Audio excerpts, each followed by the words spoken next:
नमस्कार, जय हिंद। आप सभी का राजस्थान क्लासेस के इस यूट्यूब प्लेटफॉर्म पर बहुत बहुत स्वागत है। दोस्तों, आप सभी जानते हैं जैसा कि राजस्थान जी के हम पढ़ते हैं और डेली रात को 9 बजे।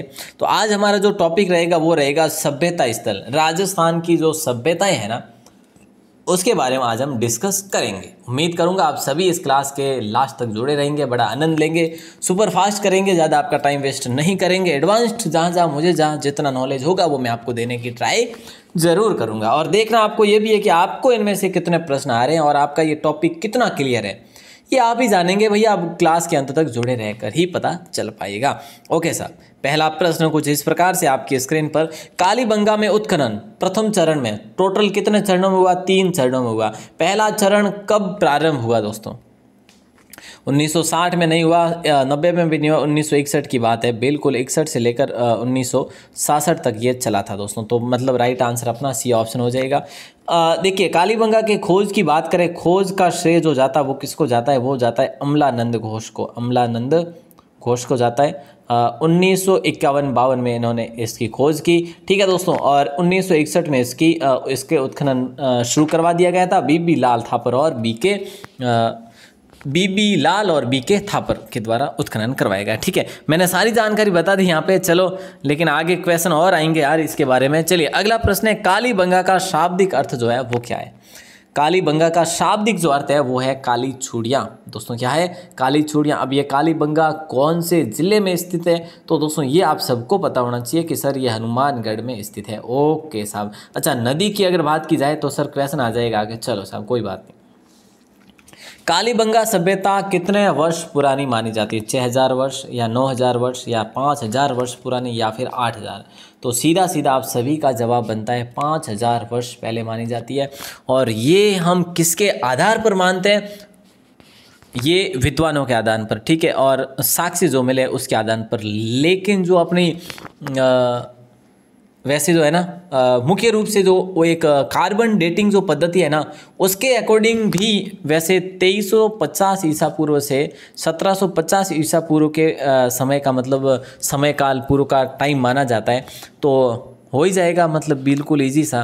2350 ये और 2000 ये हो जाएंगे, तो 5000 समथिंग हो ही गए, है ना। चलिए साहब, अगला प्रश्न आपकी स्क्रीन पर है इस प्रकार से। मिट्टी के बर्तन पर शाल भंजिका का अंकन किस सभ्यता से प्राप्त हुआ हमें? नाडोल, नलियासर, सांबर या भीलमाल? मतलब सभ्यता कह लो या फिर किस स्थल से प्राप्त हुआ, तो ये कहने में भी कोई अतिशयोक्ति नहीं होगी। तो अपना राइट आंसर हो जाएगा नाडोल। और नाडोल कहाँ पर है? आपने कहा सरपल्ली में। ठीक है, और नाडोल में और क्या है दोस्तों? अभी फिलहाल के लिए नाडोल में प्रसिद्ध है आशापुरी माता जी का मंदिर। आशापुरी जी माता का मंदिर है। ठीक है, तो फिलहाल अपना ए ऑप्शन लॉक हो जाएगा। और अगला प्रश्न आपकी स्क्रीन पर इस प्रकार से। गणेश्वर सभ्यता का संबंध किस नदी से है? गणेश्वर सभ्यता का संबंध जो है ना, कौन सी नदी से है? सरस्वती, आहड़, कांतली या सिंधु? तो गणेश्वर सभ्यता का संबंध कांतली नदी से है दोस्तों। किससे? कांतली नदी से। अब आप कहेंगे सर गणेश्वर सभ्यता नीम का थाना में ना? हाँ जी, नीम का थाना में। ठीक है, और यहाँ पे अब बात करें अपन तो ये नीम का थाना सीकर में। ठीक है, और चलिए आगे बढ़ते हैं। ये जो है ना गणेश्वर सभ्यता मतलब भारत में सबसे पुरानी ताम्रयुगीन सभ्यता गणेश्वर सभ्यता है भारत में, संपूर्ण भारत में। और संपूर्ण भारत में सर्वाधिक तांबे के अवशेष भी यहीं से मिले। तो कहीं ना कहीं आपके लिए इतनी इंपॉर्टेंट जरूर बन ही जाती है। अगला प्रश्न है, भीलवाड़ा जिले में कोठारी नदी के पास टीले के उत्खनन में अवशेष मिला किसका? तांबे की मुद्राओं का, एक घर में 6 चूल्हे का, या फिर एक मानव कंकाल या उपरोक्त सभी? तो दोस्तों राइट आंसर आप सभी का हो जाएगा एक मानव कंकाल। ये बागोर सभ्यता है दोस्तों। कैसी सभ्यता है? बागोर सभ्यता है। मध्यपुरा पाषाण काल की है दोस्तों। मध्यपुरा पाषाण काल की है ये सभ्यता दोस्तों। ध्यान रखना, काफ़ी इंपॉर्टेंट प्रश्न है। और जो ये एक घर में 6 जो चूल्हे मिले हैं ना, चूल्हे ये मिले हैं आहड़ सभ्यता में। ठीक है, तो ये काफ़ी इंपॉर्टेंट प्रश्न है आपके लिए। और अगला प्रश्न है, आहड़ सभ्यता को एक विशेष सभ्यता माना जाता है जो है, मतलब आहड़ सभ्यता को एक विशेष सभ्यता माना जाता है। मैं आपको इसका कार्यकाल बता दूं दोस्तों। इसका जो कार्यकाल रहा या फिर उसका जो समय काल रहा ना, वो रहा 2100 से 1500। 2100 से 1500 ईसा पूर्व का समय काल माना जाता है। तो ये ताम्रयुगीन सभ्यता थी, आहड़ सभ्यता। ठीक है दोस्तों, आगे बढ़े। ये आहड़ है कहाँ पे? बोले सर उदयपुर में। इसको ताम्रवती, इसका नाम हाँ ताम्रवर्ती भी बोला जाता है, वैसे इसको आगाटपुर के नाम से भी बोला जाता है इसको। कालीबंगा की सभ्यता किस नदी के किनारे फैली थी? ये मैंने आपको बताया नहीं, तो मैं अभी बता दूं वैसे, क्योंकि क्वेश्चन भी आने वाला था। तो राइट आंसर आप सभी का हो जाएगा सर। ये तो है जो इनमें से कोई ऐसी नदी नहीं है, वो है गग्गर नदी है दोस्तों। कौन सी है? गग्गर नदी है। गग्गर नदी के किनारे, या फिर कह लो सरस्वती की सहायक नदी जो थी, ये कभी कभार हुआ करती थी ये। तो बाईं तरफ खुदाई हुई और 2 टीलों पर खुदाई होती है इसकी कालीबंगा की, और फिर है जो मिलते हैं वो है जो आपके सामने ही है। और दोस्तों देखिएगा, ये मेरा फेवरेट है और आपको मैं कई बार ये दे चुका हूँ वैसे। क्या? ये वाला पोस्टर और ये वाला कोट्स। ढूंढोगे अगर तो ही रास्ते मिलेंगे, मंजिलों की फितरत है, खुद कर कतई चलकर नहीं आती वो, आपको ढूंढना ही पड़ेगा। मंजिलों की फितरत है, वो अपने एटीट्यूड में है भैया। आपको ही रास्ते ढूंढने और उस रास्ते से जाके मंजिल का एटीट्यूड तोड़ना है, तो वो आपसे ही हो पाएगा, वो खुद नहीं करेगी, है ना। चलो साहब, बहुत बढ़िया। अगला प्रश्न नंबर 9 है कि निम्नांकित में से कौन सा पुरातात्विक स्थल उदयपुर जिले से संबंधित नहीं है, मतलब उदयपुर में नहीं है। देखिए दोस्तों, जावर उदयपुर में है और ईसवाल भी उदयपुर में है।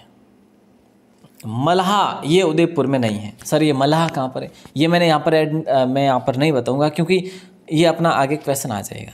क्वेश्चन नहीं आया तो मैं आगे बता ही दूंगा। ठीक है दोस्तों, आगे बढ़ते। और मल्हा में क्या मिला पता है आपको? तांबे की तलवारें मिली थी भैया। अगला प्रश्न आता है, गिलुंड सभ्यता बनास नदी के मैदानी भाग में स्थित है, किस जिले में? गिलुंड सभ्यता बनास नदी के मैदानी भाग में स्थित किस जिले में है? तो आप सभी का राइट आंसर हो जाएगा राजसमंद, मतलब बी ऑप्शन लॉक हो जाएगा। और बीबी लाल के द्वारा यहाँ पे उत्खनन करवाया गया। किसके द्वारा दोस्तों? बीबी लाल। अगला प्रश्न नंबर 11 आपकी स्क्रीन पर है, निम्नलिखित में से कौन सा पुरातात्विक स्थल विलुप्त सरस्वती नदी के किनारे पर अवस्थित है? गिलुंड जो है ये है, सॉरी हाँ ऑप्शन ही नहीं है गिलुंड तो भैया, मतलब कि मैं देखूं कि बता ही दूं। खैर गिलुंड जो है वो अपने बात कर ली और आगे भी आ जाएगा। निम्नलिखित में से कौन सा पुरातात्विक स्थल विलुप्त सरस्वती नदी के किनारे पर अवस्थित है? तो अपना राइट आंसर हो जाएगा रंग महल। ठीक है, ये कौन सा पुरातात्विक विलुप्त सरस्वती नदी के किनारे अवस्थित है? रंग महल है दोस्तों, बाकी नगरी नहीं है, आड़ भी नहीं है, रंग महल हो जाएगा। कोई है जो डी ऑप्शन करे, लेकिन भाई साहब ये भी तो है ना, वहीं पे है वैसे। और एक सोती सभ्यता है ना, वो भी पुराने समय में गग्गर के पास में ही, और वैसे गग्गर के मैदान में ही माना जाता है उसको। ठीक है, और अगला प्रश्न दूं, लेकिन हनुमानगढ़ में है ये दोस्तों। ठीक है, और इसका उत्खनन 1952-53 में स्वीडिश दल के द्वारा करवाया गया था। अगला प्रश्न, सिंधु घाटी सभ्यता का कौन सा स्थान भारत में स्थित है? सिंधु घाटी सभ्यता का वो कौन सा स्थान है जो भारत में स्थित है? मोहनजोदड़ो और हड़प्पा ये दोनों कहाँ पर है? ये पाकिस्तान में दोस्तों। कहाँ पर है? पाकिस्तान में। लोथल कहाँ पे? बोले सर लोथल अहमदाबाद में। अहमदाबाद कहाँ पर है सर? ये गुजरात में। और हड़प्पा कालीन या फिर सिंधु सभ्यता का ये पतन नगर कहलाता है दोस्तों। क्या कहलाता है? पतन नगर कहलाता है। एकमात्र था, सबसे बड़ा भी था। अगला प्रश्न है, गुप्तकालीन सिक्कों का सबसे बड़ा भंडार कौन से जिले में मिला? वैसे जिलों की बात करें तो बिल्कुल इजी सा प्रश्न है, राइट आंसर आप सभी का हो जाएगा भरतपुर। और दोस्तों अगर हाँ आपसे पूछा जाए कि भरतपुर में भी कौन सी जगह पर, तो दोस्तों ध्यान रखना बयाना। ठीक है, और बयाना में भी नगला छैल गांव में मिलते हैं ये सारे भंडार, ये गुप्तकालीन सिक्कों के भंडार मिलते हैं। अगला प्रश्न आपकी स्क्रीन पर और पूछा जा रहा है, बैल व कुत्ते की मृण मूर्तियाँ किस जिले की खुदाई में मिले? बैल और कुत्ते की मृण मूर्तियाँ जो है किस जिले की खुदाई में मिले? सीकर में नहीं, जयपुर में भी नहीं, उदयपुर। देखिए उदयपुर में कहाँ पे? बालाथल में। जो बालाथल में हमें देखिए नई नई चीज़ें मिलती है। एक तो बैल और कुत्ते की मृण मूर्तियाँ मिली है। ठीक है, यहाँ पर बुने हुए वस्त्रों के अवशेष भी मिलते हैं हमें।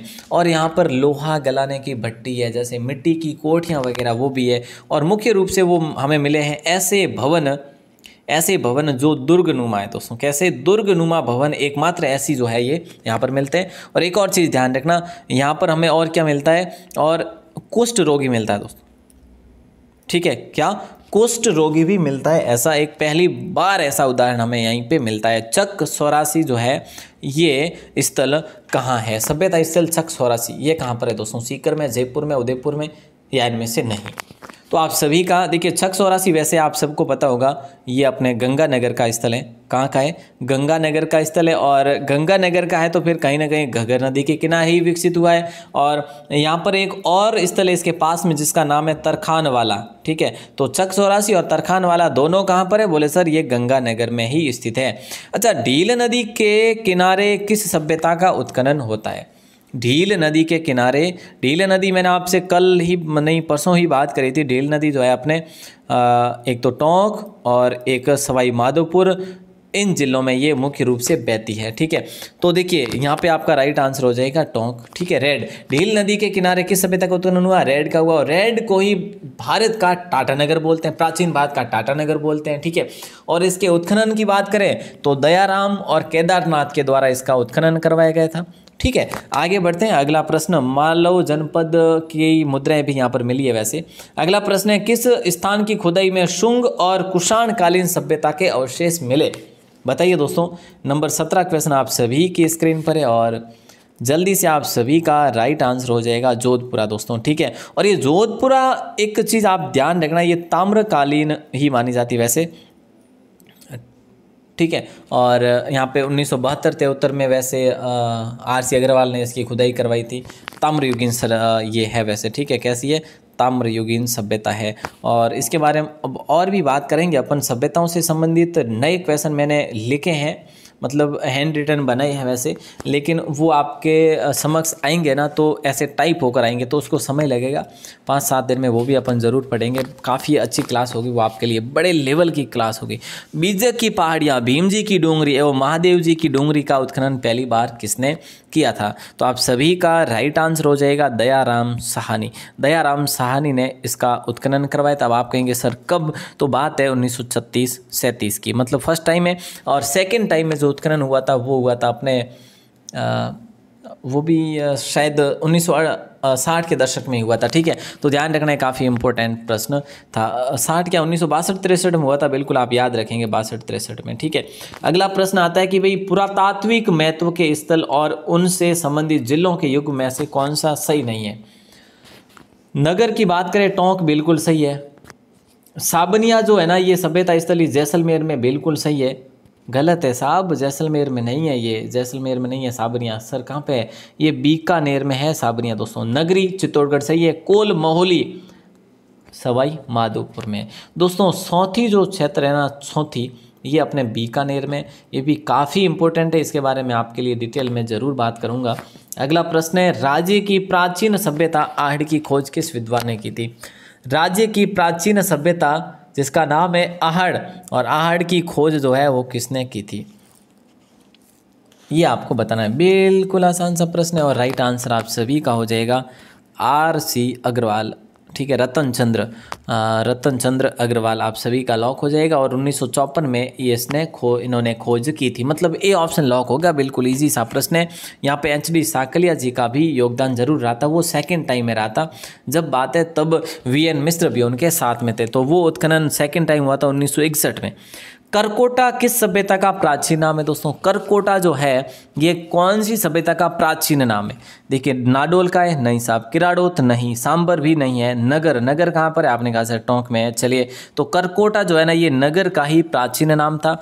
और इसके उत्खनन की बात करें, करकोटा नगर, तो कृष्णदेव, ऐसे याद रखेंगे, कृष्णदेव, करकोटा कृष्णदेव, ठीक है, याद रखना दोस्तों। और इसका उत्खनन वैसे वापस अभी हुआ था 2008-10 में भी हुआ था, वैसे ध्यान रखना आप।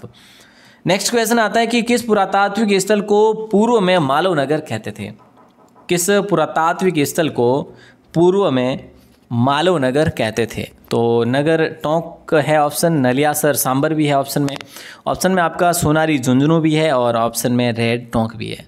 तो फिलहाल आप सभी का सही उत्तर जाएगा ए ऑप्शन, नगर टोंक। देखिए पुरातात्विक स्थल को पूर्व में मालव नगर भी बोलते हैं, और यहाँ पे मालव सिक्के भी मिले, ठीक है, और आहत सिक्के भी आप जैसे बोल सकते हैं। मालव और आहत तो काफ़ी पुराने सिक्के हैं, सबसे पुराने जो कि माने जाते हैं अपने राजस्थान के इतिहास के। चलिए, मकानों में एक से अधिक चूल्हे जो है किस स्थल से या फिर उत्खनन से प्राप्त हुए? मैंने आपको अभी बताया था 6 चूल्हे, मतलब एक से अधिक, मतलब 6 चूल्हे यहाँ से प्राप्त हुए थे। वो है आहड़ स्थल दोस्तों। कौन सा है? आहड़ स्थल। वैसे अभी बात की थी मैंने इसी प्रश्नोत्तरी में, तो आप सभी का लॉक हो जाएगा यहाँ पे। और 2-3 मुंह वाले चूल्हे भी मिले, माता देवी की मूर्ति भी मिली, बैल की मरण मूर्तियाँ भी मिली हुई है यहाँ पे, आहड़ से है। गिलुंड सभ्यता दोस्तों कैसी सभ्यता थी बताइए? गिलुंड जो सभ्यता थी ना, ये कांस्य युगीन थी, लोह युगीन, पाषाण युगीन या ताम्र युगीन? देखिए, आहड़ जो थी ना दोस्तों, आहड़ वो ताम्र युगीन थी। तो आप आहड़ और गिलुंड को मतलब कंपेयर नहीं कर सकते बिल्कुल भी, ठीक है, तुलनात्मक ले नहीं सकते। लगभग सेम ही थी, ठीक है, उसी समय की थी और वैसे के वैसे वहाँ पर मिले हैं, थोड़ा बहुत अंतराल ज़रूर है।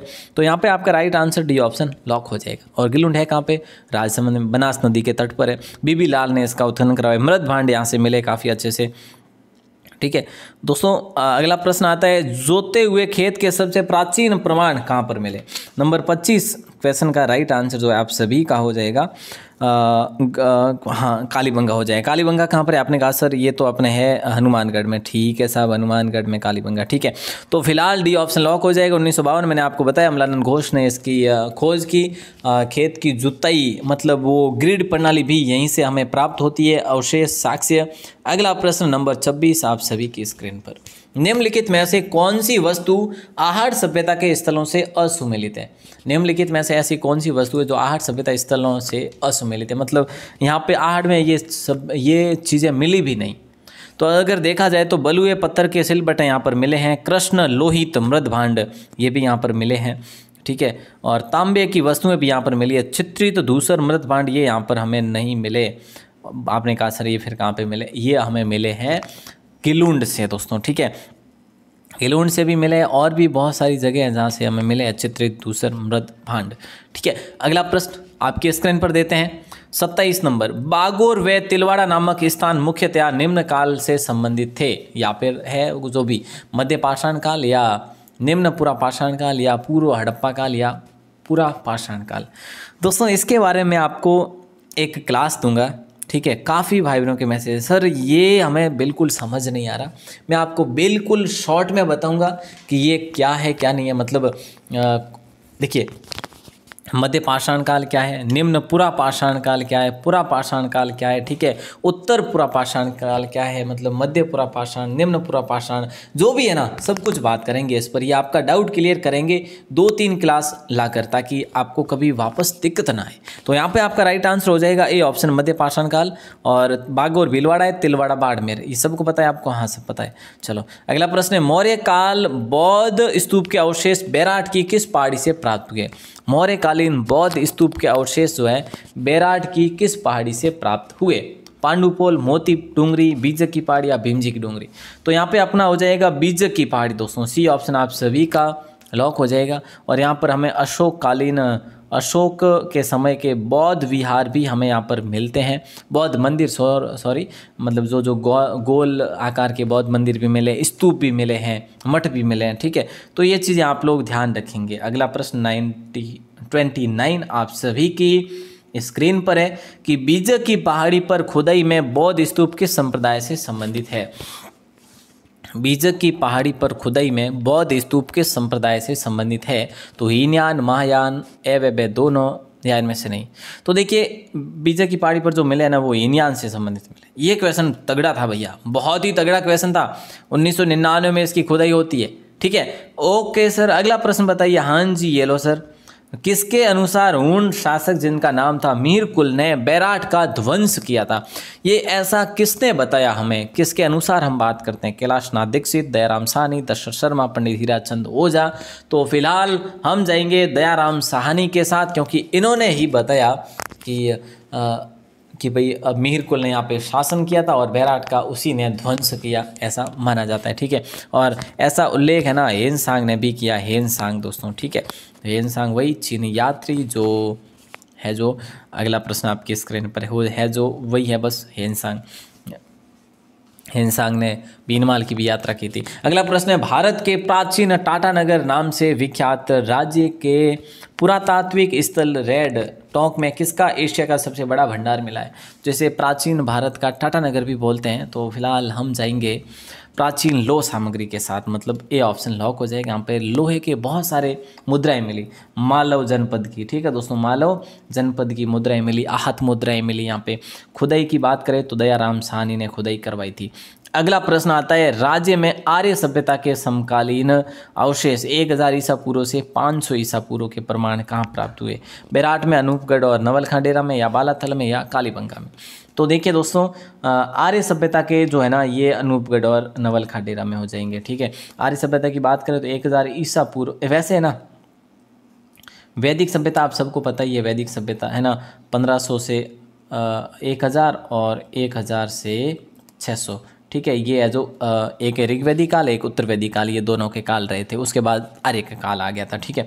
तो यहाँ पे अनूपगढ़ जो है ये नवलखा डेरा में यहाँ पे अवशेष मिले और ये काल रहा था अपना आर्यों का। अगला प्रश्न आपकी स्क्रीन पर है, लोहे से बना एक बड़ा प्याला किस सभ्यता में प्राप्त हुआ?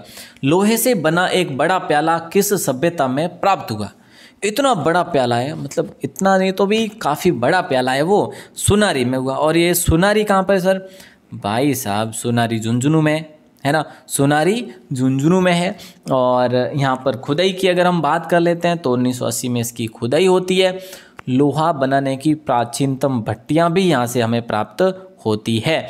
चलिए, तो हो गया अपना आज के 33 क्वेश्चन, इतने ही पढ़ेंगे दोस्तों। आज लास्ट क्वेश्चन था आज का, सुपर फास्ट भी किया मैंने, टाइम भी आपका ज़्यादा वेस्ट नहीं किया। कल आपसे प्रश्न किया था कि राजकीय यूनानी मेडिकल कॉलेज टोंक कहाँ पर है? मेडिकल कॉलेज कहाँ पर खोला गया? टोंक में खोला गया। दोस्तों मैंने ये वैसे लाइव से उठाई है, ये आपकी लिस्ट कुछ इस प्रकार से है। आप सभी को बहुत बहुत शुभकामनाएं, लेकिन एक्टिव रहा करो यारो, है ना, लेकिन एक्टिव रहा करो, ठीक है साहब, ओके। और आज का प्रश्न मैं आपको दे दूं तो आप सभी एक्टिव हैं, उम्मीद करूंगा कि आप सभी एक्टिव होंगे। कोई बात नहीं, ये लिस्ट इतनी नहीं बन पाई है, लेकिन आज का प्रश्न इतना इजी होगा आपके लिए। ये लो साहब, महाराणा प्रताप का जन्म किस जिले में हुआ था? बस किले की बात नहीं कर रहे हम, बात करें जिले की। जिला आपको बताना है और जल्दी बताना है, ताकि जो है आपका नाम कल की लिस्ट में आ जाए, आज की लिस्ट की तरह ना बने। और